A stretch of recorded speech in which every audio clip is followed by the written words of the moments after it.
Japan! Fuji Lake! In Japan! Yeah. Yes, as you can see. There's Mount Fuji! And there's a dog. Yeah, I'd like to say thank you so much to Omakase Tours! Thank you so much! Thank you! Thank you for the ride! Greta! Greta, we love you! You're the best!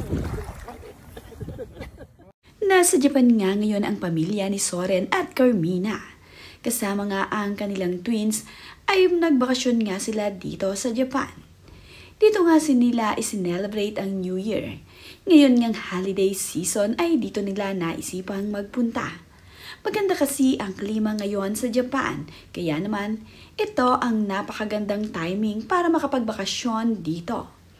Gandang-ganda din sila sa lugar kung saan nga makikita mo sa kanilang background ay ang Mount Fuji kung saan isa nga ito sa dinadayo dito sa Japan. Kaya naman itong si Carmina at Soren ay hindi nag-atubili na hindi makapagpakuha dito na ang kanilang view ay ang Mount Fuji.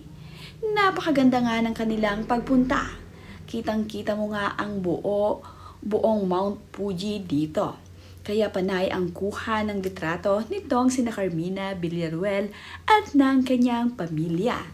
Hindi kasi madalas lumabas ang Mount Fuji na ito, pero ngayon ngang season ay talaga namang makikita mo ng buo ang Mount Fuji ito.